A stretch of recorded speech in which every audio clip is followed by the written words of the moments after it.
Hey everyone, it's Ferdinand from Animator Island. Today with something that we haven't done before, an animation critique.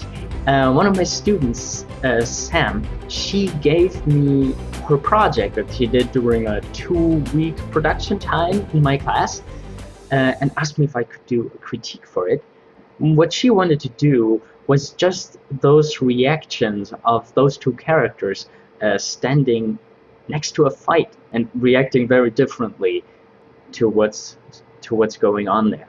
As far as I know, it's only the second or third time that she made character animation to that extent, and I think that's a fantastic result. However, I want to give you and her some pointers of how to improve this animation, especially with regard to presentation and readability. There's so many wonderful gestures in here, and the craftsmanship of the drawings is quite good too. We will have a look at how to make it a little more clear. For that, Sam gave me the Toon Boom file.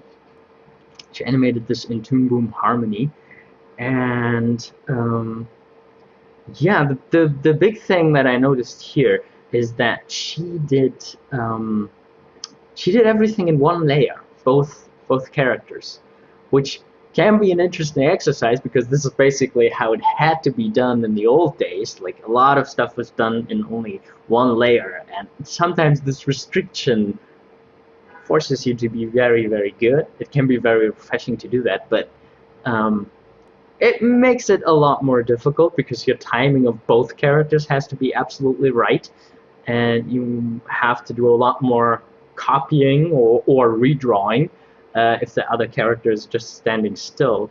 And maybe in this case it was something that tempted you, Sam, to move the other character a little too much when they were not supposed to. But we will get into that later.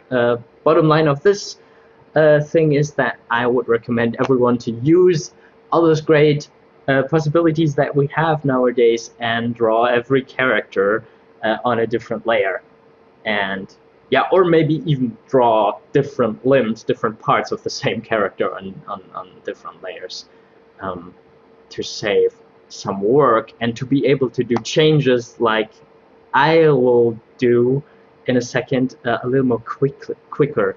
The thing is, I separated them. I just took one character and put a mask on top of it, masked the one character out. So I have separated layers now, and I can time them separately because I think that's one of the biggest issues that this animation has.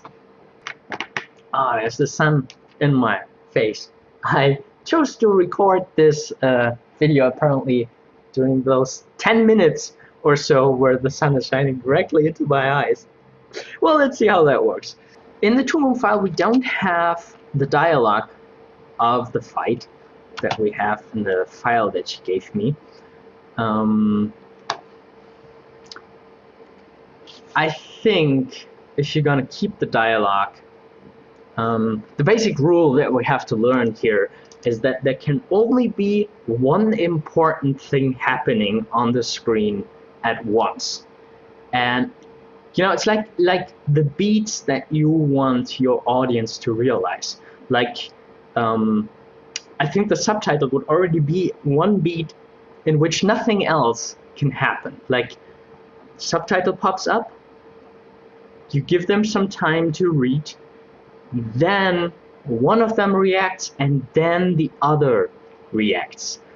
This way you lead your audience's eyes to read the subtitle first, then maybe see her reaction, and then see his. If you do everything at the same time, the audience cannot read one single thing. Because yeah, maybe the reactions are comparable to reading something. You know, the eyes need to stick to it, and your brain needs to decode the facial expression. It is like reading letters, basically. And as you know, with reading letters, with reading words, you need some time to do that. So in this file we don't have the subtitles, but you know, I would give them one extra beat. To show you what I mean, let's play it. You see it's all going on at once. Like she's reacting to what she's hearing, then she's looking at him. He dropped his book. Meanwhile, I didn't even see that while I was looking at her. It's just a little too much. Now let's see what happens if we just take him letting go of the book a little and put it after her reaction. Let's see, maybe here?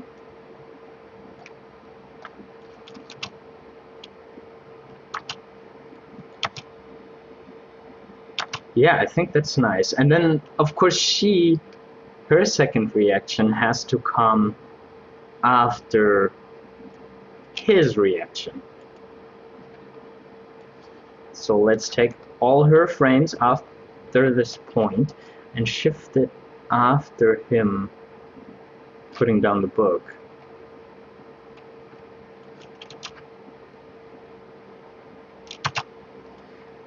Maybe it's becoming a little more too schematically if we now just alternate them all the time. Maybe you probably have to find a more interesting reactions, like she does two things and then maybe they overlap a bit, and you have to play around with that. I'm just doing it real quick to demonstrate. Yeah, and he has to hold still. I think this is the anticipation for his big motion. So let's take all the frames from here. Wait until she's done with her reaction, looking at him.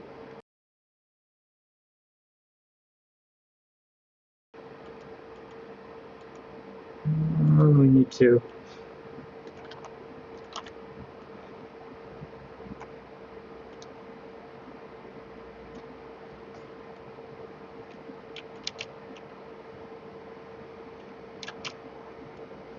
that's maybe nice if they overlap a bit. He walks away, and while he walks away, her eyes go over to him because there's motion. That's pretty nice. And then here should be our next hold. Now we have to decide whose reaction is first. Probably his, so he can see the fight escalating a little bit better. So let's take all of it and shift it.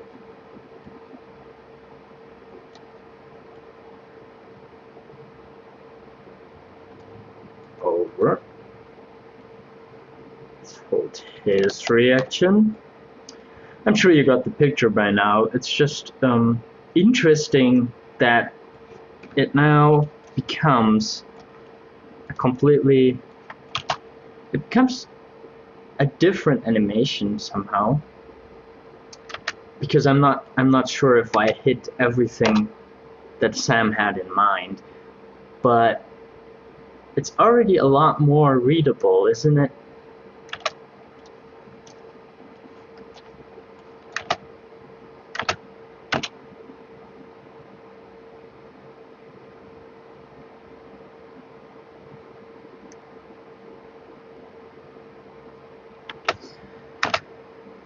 Okay, yeah, and then there's this big moment here where one person slaps the other and she reacts very strongly and he smiles about it. And this is really important. I think pose-wise, she already made it super special with her. Like, you can really feel that this is the climax of the fight.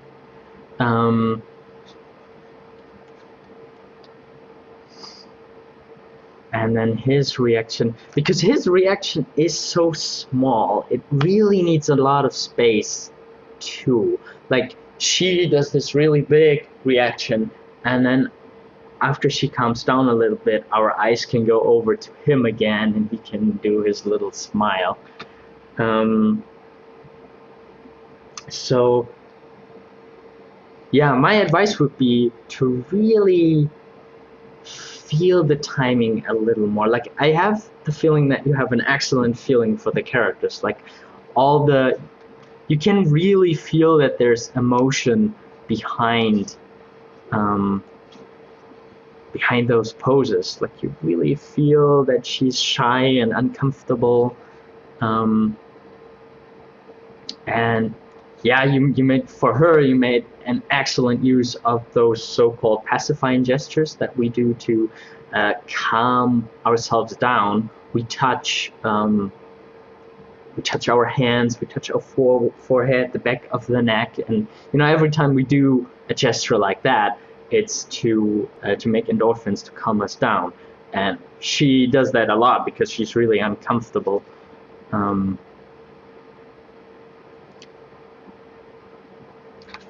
And I love that you have a lot of great ideas. Yeah, and it's very open, unsure, pacifying gesture here. Maybe even let that stand a little long. Oh, it's pretty long. I'm not sure it's really clear that she wants to say something but doesn't. Like, I feel the timing of the mouth is a little off. I feel like it moves too much. I feel like it should go. Yeah, it could be open a little longer. But those are things that you have to try out a little more and just yeah, it's kind of difficult because while you animate, you see the stuff a million times. You know what's happening. You don't have to read it anymore. You know what's where, and it's very difficult to always take a step back and to ask yourself, is this readable? Can somebody watching this for the first time understand everything that's going on, and yeah, and understand everything important. That I think is the big thing here. You have to prioritize what you want to be absolutely clear, and those things need a lot more time, a lot more frames than we as animators usually think. It's really difficult to do that step back. Also, in general, I think it's really good that you chose this more or less. I mean, it's not a calm situation. You can really feel that there's a fight going on next to them, but I think it's an interesting choice to not do the fight, but to actually do basically just people standing around. I think with that, you already have overcome a lot of one of the problems that a lot of animators, beginner animators, have, namely that they don't know what to do with the characters. They don't know what to do with the arms when they're standing, and that question should answer itself if you know the character, if you put yourself into the situation. And I think Sam did that. You did that really well. And this is why I can recommend everybody to do reference, where they really become the people.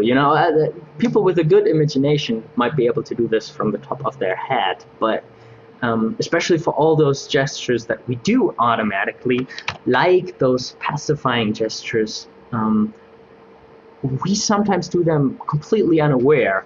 You really need to know the character. You need to know, okay, I'm super shy, I don't want them to fight, but I can't really do anything about it. I'm mad that the guy next to me is not doing anything. And with that, you really have to get this into your head as if it is your own ideas. And yeah, and the other guy, you just have to be the one who just wants to read and is amused by the situation after he comes over his frustration that he can't read. Yeah, his only problem is that he can't read his book. He's not really concerned about them fighting. And in case of the other guy, you really have to become the person who just wants to read his book and is annoyed by whatever's going on over there, and then amused when it escalates even more. So, yeah, this is nice. There's nothing wrong with it, and they have completely different value responses. Like, she wants to keep the harmony and thinks that can't go on like this, and he's just doesn't matter to him. I think that's really fantastic if you can get into your characters' heads that well, and which is, I think, especially remarkable. That she chose such a you know, potentially there's nothing going on there. They're just standing there observing. There are some beginners, you know, when they animate, they are like, I don't know what to do with the arms. I don't know what they could do, or, you know, if they're not fighting or doing anything big, they have no idea what they could be doing. But I think, you know, then you just have to put yourself into that situation, because we are always doing something. There's always something going on into our in our heads. If we see something, we judge the situation. You know, we have an opinion towards it, and this opinion needs to come out. So I think it's excellent to do more quiet stuff in quotation marks like this, to really exercise gestures and acting. And yeah, I already went over here. She just saw in the big fight, like, one person slaps the other person, and she has this nice big reaction. But then it goes a little too fast again. I feel like there's no room for the beat. Like, the beat is there, you have the important things in there, like her big surprised reaction, and then her a little calming down. She can't believe what she's seeing, and then she tries to put the other guy in. And the beats, the important impulses, the acting impulses are there, but I feel like you really need, you know, thoughts really need a moment of time. You really need to see the situation, then you judge the situation, and then you act on it. Like here, that was already a pretty big judgment, but she needs to yeah, not really think, but to feel what to do next.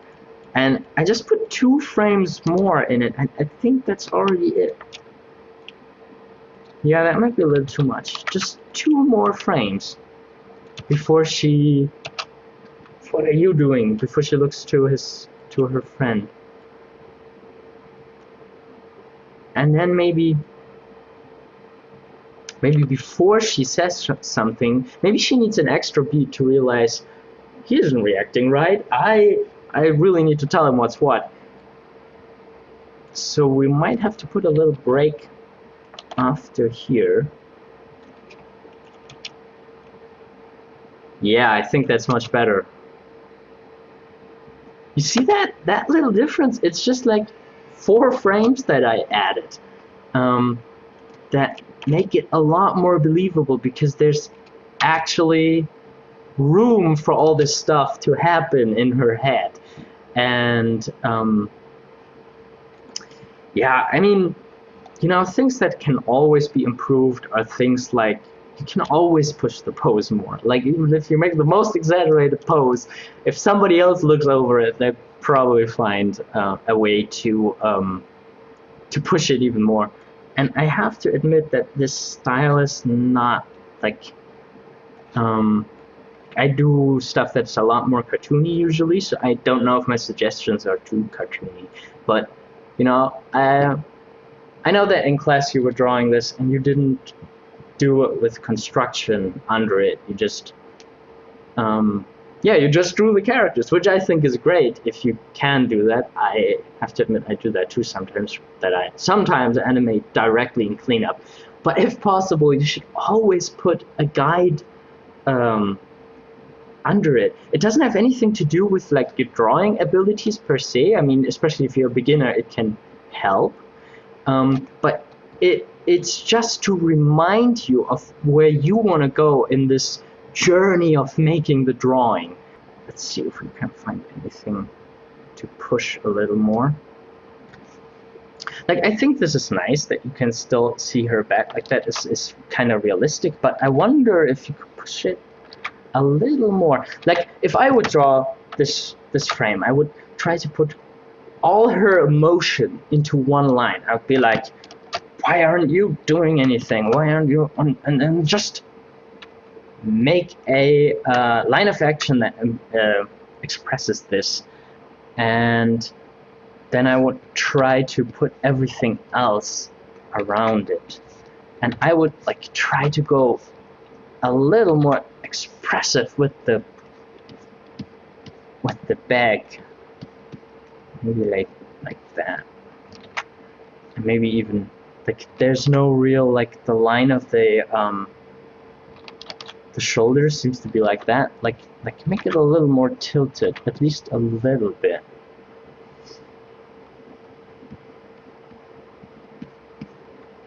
Yeah, maybe push out the straightness of this, so you have a contrast of a curve on this side and a straight here. And I wonder if we could do something with the head tilt. You know, that's a thing that you can always do. You can look at your head and think about the head that you drew and try to maybe tilt it a little differently. I don't know. Maybe she has, like, sometimes if people accuse, like, she's not the provoking type, but sometimes if like I'm disappointed in you, people look down and up. Maybe we could try to bring that out a little.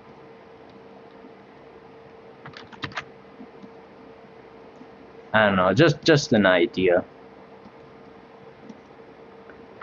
Obviously everything perspective is a lot harder to draw. I don't know, maybe that weakens it a little too much. But, you know, it's good to always try things like that. And, you know, always push the line of action a little more. Like, is this really... Maybe her hips could be even further because she wasn't prepared for what was happening. And she goes back here. The elbows are on one line. Maybe we could break that a little, like with this hand being a little more up. And then this hand here, this elbow is down here. You know, you can always find symmetries to break, straights to put next to curves, and that's the interesting thing, actually. That, you know, if you start learning animation, you will hear this 1,000 times. Like, the line of action has to be super strong. Try to put stuff into the silhouette. So it's more easy to read. You know, if something is readable in the silhouette, the audience picks it up a lot faster. Let's see. Maybe we could do. We could bring this out. I don't know. Maybe like.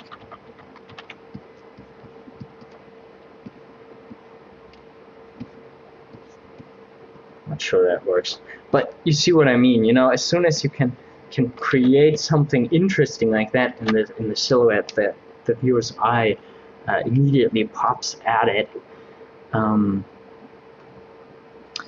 And yeah, those are rules that you hear all the time, and you really need to do it. You need to look at your almost finished drawing, or better, while you do the construction. You need to ask yourself all those questions. Is the silhouette clear?